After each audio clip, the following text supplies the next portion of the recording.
So yeah, thanks, Keith. Screwing up your market positioning to it. I just whispered to Brock there that I almost forgot we had to talk. And then you said 30 minutes.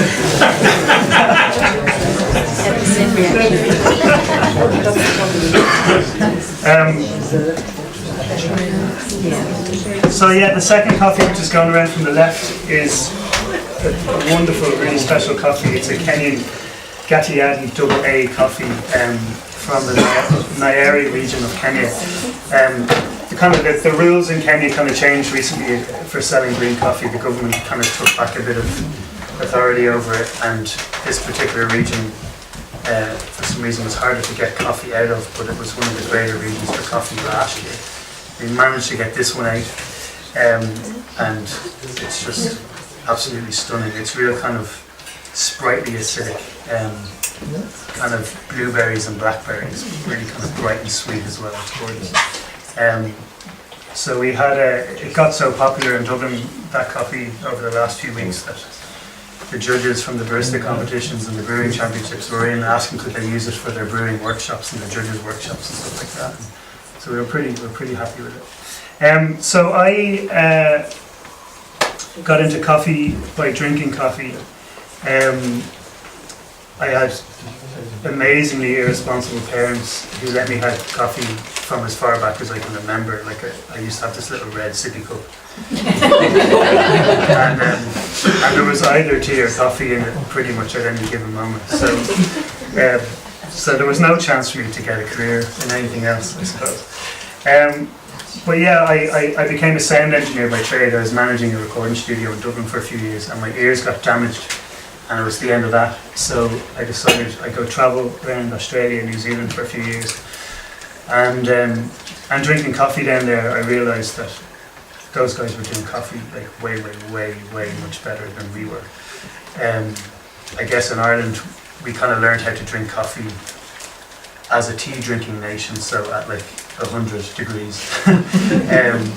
And you know, a cappuccino was something you bought in Bewley's on Westmoreland Street, and you could hear the milk, you know, fats and proteins being burnt, and you know, big dry froth. And that's how Ireland kind of learned how to drink coffee, you know. So and it's only really, I think, in the last 10-12 years that it's kind of changed, and there's been a bit more of a cool coffee culture off the back of the giants of Starbucks and Insomnia and stuff like that. They created something cool about coffee, different way of drinking it, and it kind of opened up a way for, I guess, coffee connoisseurs to really be coffee connoisseurs in Ireland. So then in Australia and New Zealand, I just drank more coffee and started developing a bit of a taste for it. And when it was time to move home and start looking at what I do for a living again, I decided I wanted to do something I enjoyed. So we found some money and opened up a little coffee van and started just trading at little farmers markets and events around the country. So my first intro to good coffee in Ireland was actually from Brock. One of my bigger gigs in the early days was selling coffee at a market in the city called the Point Village Market. And Brock and I were pretty much back to back, giving each other the fingers, making coffee, both thinking we had, you know, the better coffee than the other, except Brock did have the better coffee. I was using a locally roasted coffee to where I was living at the time, and you know, it had all the right words on it: artisan and handcrafted or hand roasted, which I don't even know what that means anymore. Like someone has really hot hands or something. Roast coffee in their hands, but and I just couldn't get the same kind of flavour out of it as I was getting when I was ordering coffee in New Zealand. And I'd come to this guy and be like, "Look, can we get something more through the milk or whatever?" And he's like, "Yeah, we'll just roast it darker." He's like, "Sure, yeah, whatever you think is best, you know." So I ended up with this like blacker than black, extremely oily coffee, and you know, and this roaster was fascinating. He's like, "Look, this is amazing. This is really well roasted. Like the oils are even coming out of it." And now I'm like, well, "What? You should be an accountant or something." No, I don't do it. So Anyway, it was Brock who pointed out to me, he's like, "Mate, coffee shit."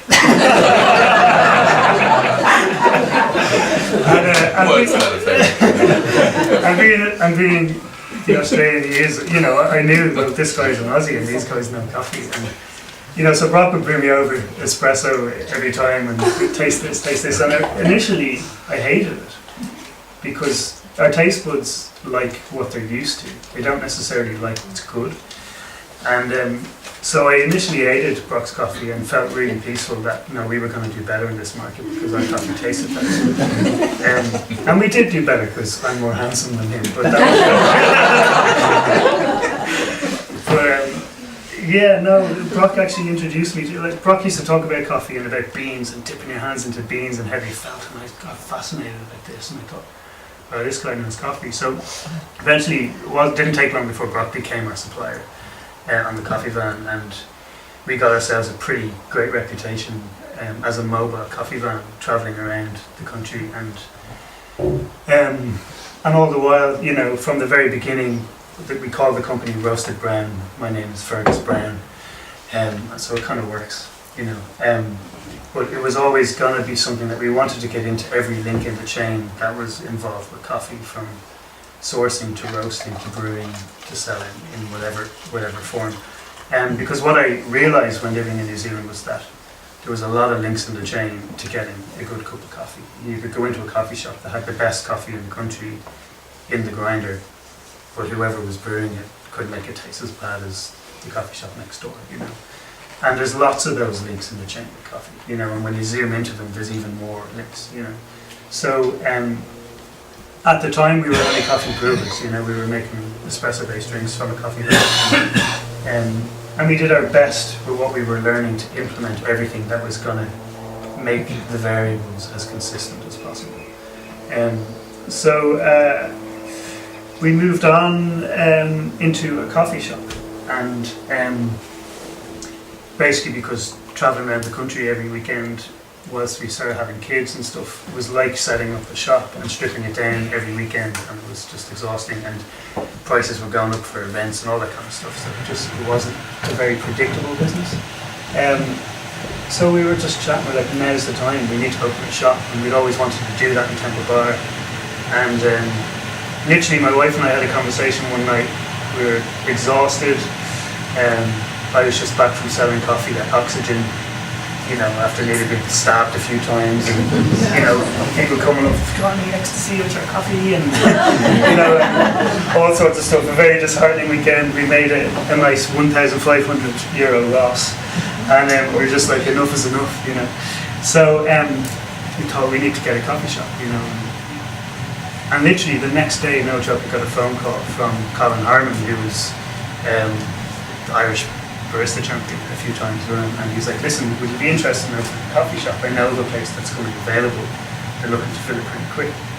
And then we're like, "Yeah, where is it?" You know. So a few days later, we had the keys to this coffee shop up on the first floor in a building in the centre of Temple Bar, and we moved off from Brock and started using has-been coffee at the time, and just continued our journey into tasting coffee and letting our taste buds being developed.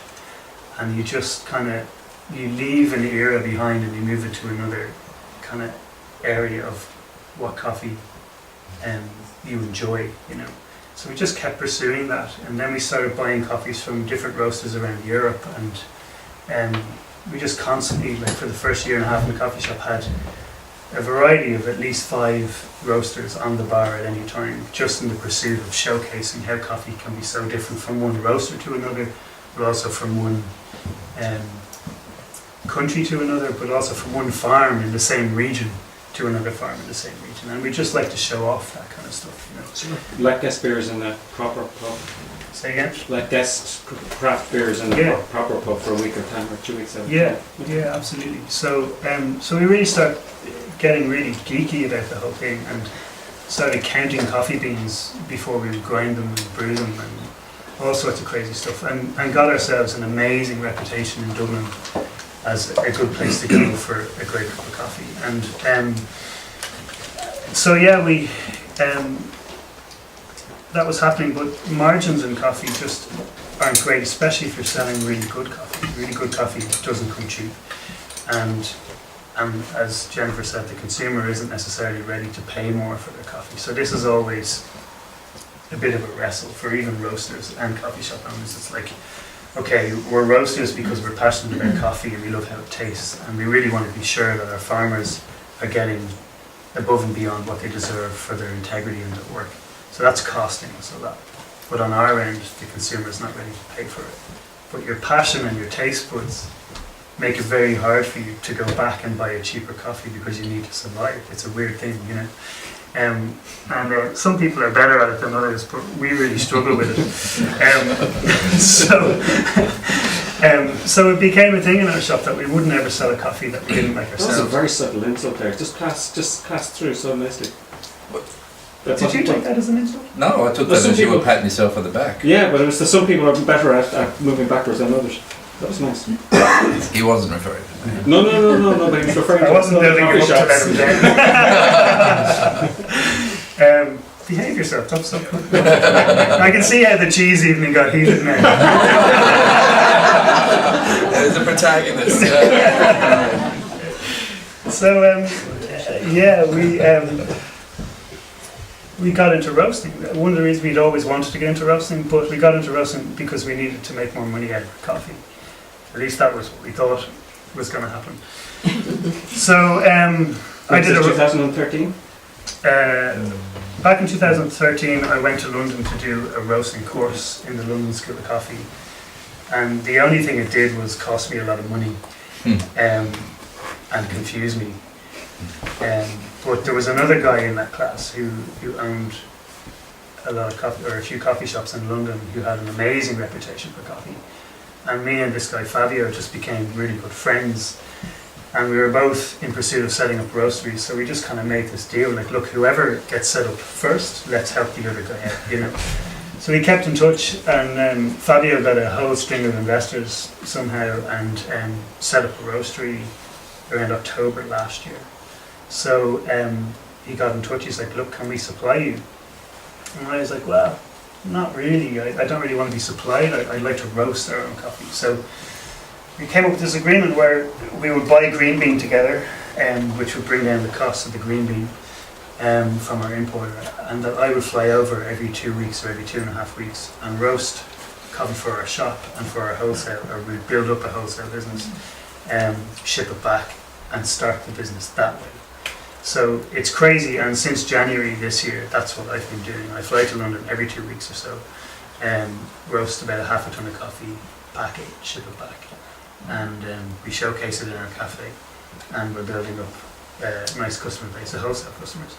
So the idea behind that was I didn't want to go and spend 50 to 80 grand on setting up a roastery and have to go out and do the hard sell and cold call and just try and get people to buy our coffee, because I thought that kind of busyness and distraction would take us away from the quality of our roasting and consistency of our roasting.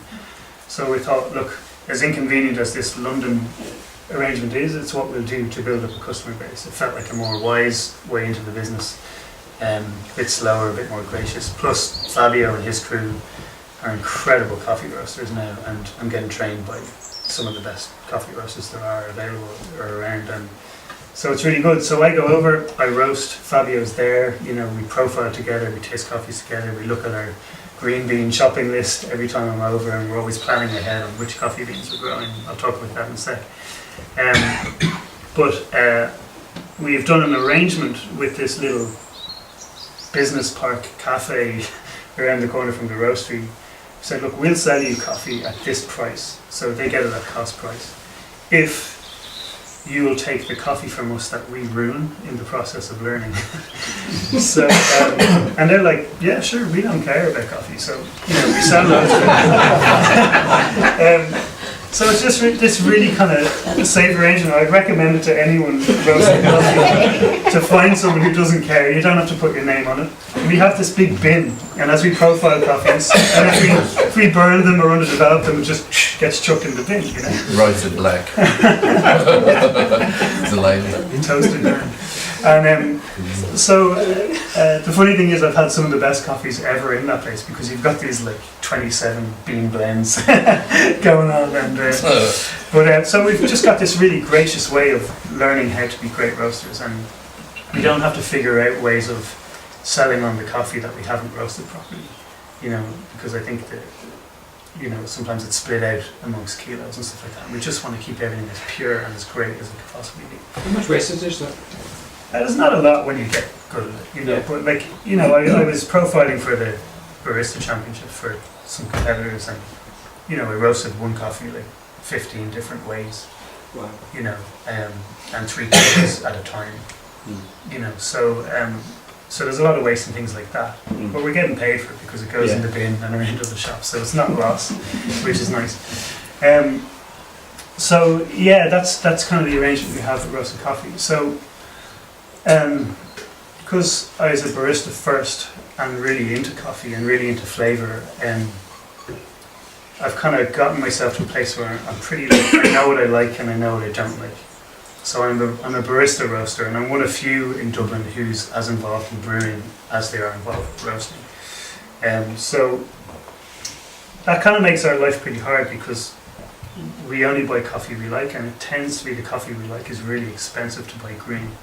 And we buy from an importer called Nordic Approach. They're the only importer we buy from at the moment, because they're the only importer we've cupped and tasted, and every time they just have outstanding coffees. And when we blind taste them amongst other importers' coffees, we can always pick them out.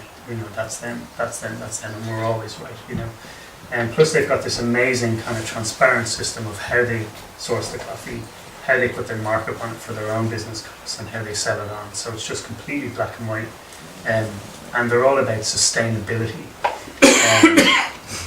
Above fair and all this type of stuff, they're about sustainability. What's sustainable for the grower and what's sustainable for the brewer or the roaster. And so they've got this beautiful system, but it costs a lot of money to buy off them. But we're kind of like, this is the bar we're going to set a coffee company at, and that's what we want to do. These guys have made it really accessible for us. We haven't done it yet because we're only been doing it this year, to go out to any of the farms that we want to go out to and meet the farmers and be involved even in helping those guys, improve how processes are done on the farms. And that's something we really want to do. We've got 2 contacts now we've got two farmers in Brazil and 2 farmers in Nicaragua who bizarrely, just weird things happen, are friends of friends, and we're looking at next year going over and starting to work with those guys. Their coffees aren't great at the moment, but that's exactly what we want. We want to get involved with a farm that has the potential to do great coffee, and take them on as a project and invest into them and help them get all their systems in place up to a standard where the coffee is great. And then we can charge more for that, and they get more money for their product. So we want to do a bit of buying off co-ops. We also want to buy direct and have a hand very heavily in the very source of the product. And then with our importers, we want to make sure that we're only buying off people that we know that they are on the farm before they buy the green bean. So that's what we do. And how we roast then, it comes out of the idea that coffee is a fruit, and the bean is called a bean because it's the shape of a bean, but it's actually a seed. And it's the seed of a fruit, and therefore it should smell and taste like a fruit. So that's how we roast, and that's how we brew, and that's how we showcase coffee. So the coffees I passed around there, the ones on the left, if it's not too late for you to taste coffee, it's quite berryish, sweet, sprightly, kind of acidic. And there is a way of roasting that coffee and it's none of those things. You can completely mute down any of those things and just ruin it, But we want to bring honour and integrity and showcase to the man who made that coffee so beautiful, who spent the money on getting it to a place where it can taste that good, and where we bring it in and we don't even have to put it through de-stoners or pull metals out of the green beans. The farmer's just so meticulous that the beans are just immaculate and really beautifully packed.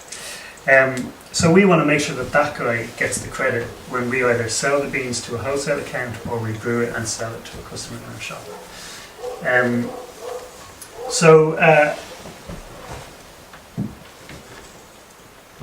One of the things we deal with, and you guys will notice too, is that coffee is about association and what you're used to and stuff like that. And we kind of had to make a decision. The type of coffee shop we are, we're like, we would be called a specialty coffee shop, which is a majorly abused word. But it's actually specialty is a grade of coffee. But beyond that, we'd consider ourselves specialty brewers, in that we're really precise in how we do everything and how we brew everything. We deal a lot with, just the regular thing of, well, people handing back coffee and say, I don't want my Americano to taste like oranges. I want my coffee to taste like coffee.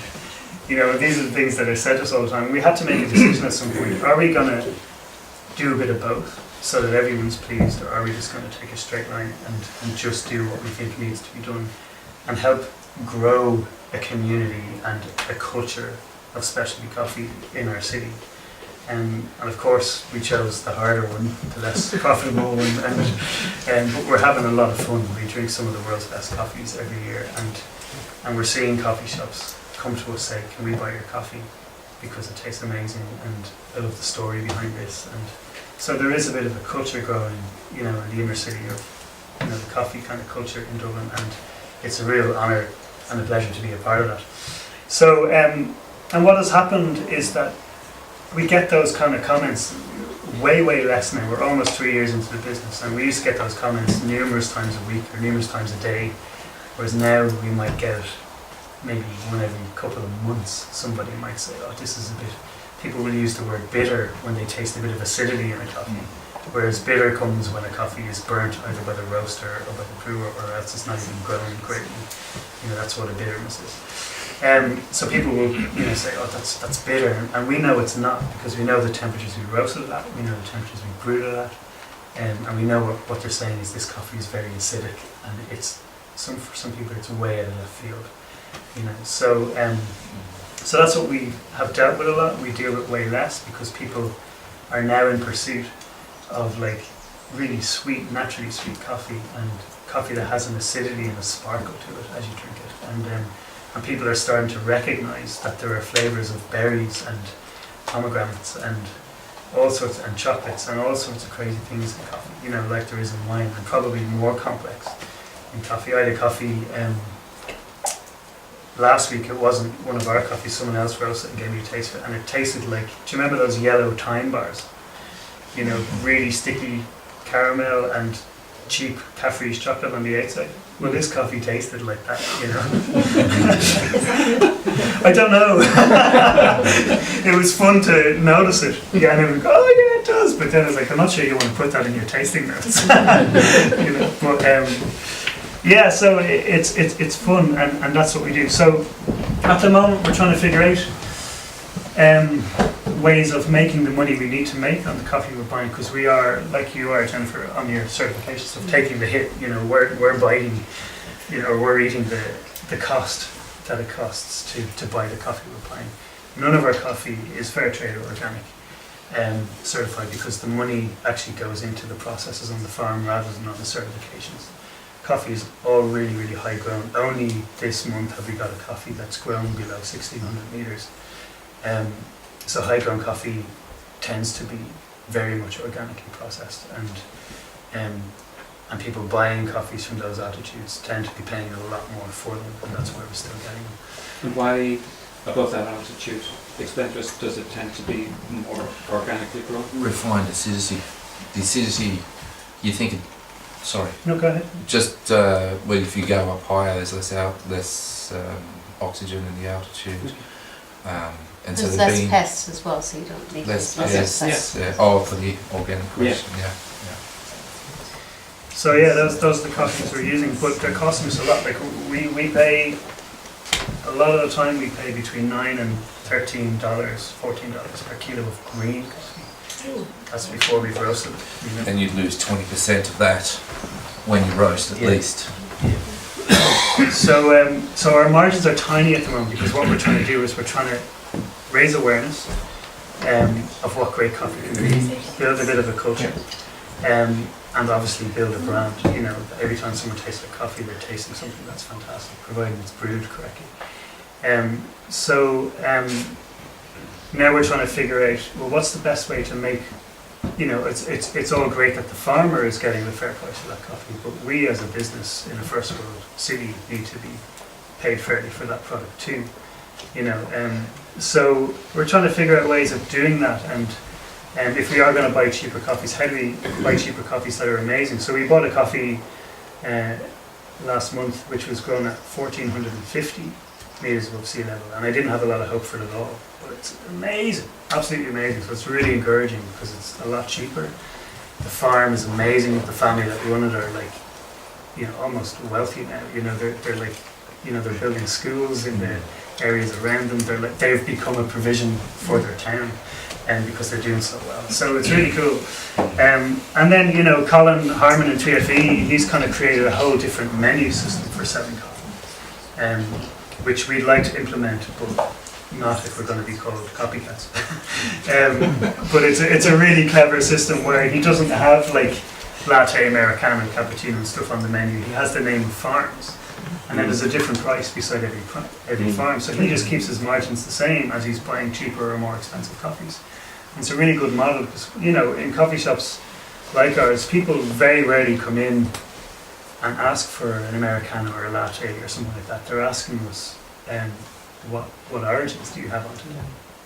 You know, and that's become the language now of people ordering coffee in a specialty coffee shop. You know, so it's very cool that we can actually advertise a farm and a price rather than a cup of whatever style of coffee. I've bought from him and seen that menu system. It never even occurred to me that it was different from what is usually done. Yeah, because I wasn't in that mode of thinking about it. yeah. I just accepted it and went with it. Yeah, so typically now people don't look for a menu. This is what we're kind of learning. People don't look for a coffee menu because they know you can get whatever coffee you want. People just walk up to the counter and ask for an americano or a latte or a cappuccino, which is kind of cool. You don't need to have that menu anymore. You don't need to spend money on it if you're sitting at the coffee shop. We literally just put black and milk up on our menu and a price read, and we robbed that from the barista champion from the UK. Yeah, so, and now what that means is that people who aren't aware of farms and origins are interested in the different flavour profiles from different lots. When they order a latte, we can then say to them, well, would you like the Costa Rican or would you like the one from El Salvador? And all of a sudden they're being brought into a conversation and their awareness is being changed that different coffees have different flavours and from different parts of the world, and that there's different seasons, you know, and that coffee should change every season. And, you know, the first guy I ever bought coffee off used to give me the same coffee all year round, which is really bizarre. I don't know how he did that, because I remember you couldn't do it, you know. And so our coffee changes every 3 months. You know, if a coffee shop is buying a blend off us or an origin off us, well, it has to change because it's going to run out of crop until the same time next year. You know, so people are becoming aware of seasonality, fresh crop, not just fresh beans when they were roasted, but actually when was it grown. You know, so we printed on our bags the harvest date of the green bean before we got it and roasted. So that's where we're at. We're tiny. We're like pre-micro roastery, and that's kind of deliberate. You know, the London arrangement. There's a lot of logistics involved. An awful lot of logistics involved. I've got 4 kids. You know, so we're choosing to grow this business well and slowly. Like, there's no rush, you know. But also, we want people to come to us by hearing about our reputation, and we don't want to go to coffee shops yet and say, hey, do you want to try a coffee? We don't want to steal wholesale accounts, because Dublin is just so small, you know, it'd be very easy to get into that, and we don't really want to get into that. So we're kind of growing as the coffee community grows. And so most of our original wholesale accounts were startup coffee shops, which is a bit of a dream come true, you know. Bar and the Happy Pear and Greystones. But they came to us, and we're happy to supply them. But what we do is we won't sell coffee to a coffee shop who won't put in the effort behind the bar of making sure the coffee is presented properly. And being small, it's very possible to make sure that that's the case.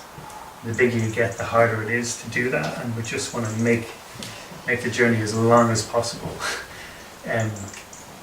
Or we don't ever want to get there. So our kind of ethos at the moment is we will never take on more wholesale accounts than we can handle keeping quality control in check. So the Happy Pair, they had 14 people at any given time who could just go and make coffee. You know, someone could walk in and say, "Have a cappuccino," please. Dave, I'm busy, would you go and make them a coffee? And Dave's never drunk a coffee in his life. He doesn't care about coffee, and he goes over and makes a coffee, and you know, that's the way they were. So it took 3 months of solid training with those guys, 2 nights a week, down in Greystones, teaching them the science, teaching them the methods, teaching them how to taste coffee. They tasted coffee for the first time in October last year. And then one of them was competing in the Irish Barista Championships last weekend, you know. So they've really gotten into it, but that's just essential. Like, you know, for us, if that farmer is going to be represented correctly and given the honour he deserves for what he's done, well then the coffee shop has to make sure that they're putting the systems in place and that the coffee's being brewed properly. And so we have a system. We have a weighing scales beside our grinder. We've got weighing scales all along our coffee machine. And every time someone makes a coffee with roasted brown coffee, they take out the portafilter from the machine, they drop it on scales, they tare it, they dose the coffee in and make sure it's to 0.1 of a gram accurate. They put it in the machine and then they make sure that the recipe is right in the espresso. So everyone who sells a coffee does that, no matter how quiet or how busy they are. And that's something that we want to implement in all of our shops, you know. So, and it's, you know, it's getting a great reputation because consistency is just there without any kind of bother. It doesn't really matter now. We've kind of developed a system where really any monkey can make coffee because it's all on a weighing scales and a timer. So because we believe every coffee shop is an opportunity to have another great cup of coffee. You know, because you can put these systems in place and anyone can do it. And people say, no, we get sometimes you've like 20 people in a queue, you can't do that. Like, no, you can. Like, it adds an extra few seconds. It just like anything else becomes second nature. You know, Vinny works in Urban, like one of Brock's wholesale accounts, and like Vinny's a superstar barista, and he has that system in place, and that is one of the busiest coffee shops probably in the country. You know, it's mega. You know, and it can be done. I supply the Happy Pair 55 to 60 kilos of coffee some weeks, and they're weighing every shot. You know, so that's pretty much capacity of a coffee shop making coffee. So it can be done. They've gotten themselves a reputation for coffee because they've chosen to honour a farmer, to honour a brewing technique that will honour the farmer and implement it amongst their staff. When I started supplying them, they were using 25 to 35 kilos of coffee a week. Now they're using 55 to 60 kilos of coffee a week. Because out of I don't know how many coffee shops in Greystones, they're the only one who have consistency and great coffee and a story behind the coffee that's in the grinder. So that's kind of what Roasted Brown is about as a roaster. We're about farming coffee. We're not farming it yet. We do hope to be involved with being very close partners with some farms next year or the year after. We're a roastery almost, in that we have the use of a roastery. And we will hopefully by March or April, providing we get the right kind of money, the right kind of investment, have our own roastery in Dublin. And we're a coffee shop. So basically what we're doing, and in about 5 years I hope to become someone who just goes and sources green beans, and I'm not in the roastery or in the coffee shop, but you know, we're a coffee company who likes to make sure that every link in the chain is really well looked after, and just because of our passion we want to just make sure that we are involved in those things just because we enjoy it. You know, there are ways of doing coffee, exact same standard, and not have your hand directly in the pie yourself, but we're just so into it, we really enjoy it. I haven't felt like I've gone to work in like 3 years, you know, because we just having so much fun every day. So that's what we do, and that's who we are as a company, and a roastery kind of roastery. Perfect, thank you so much.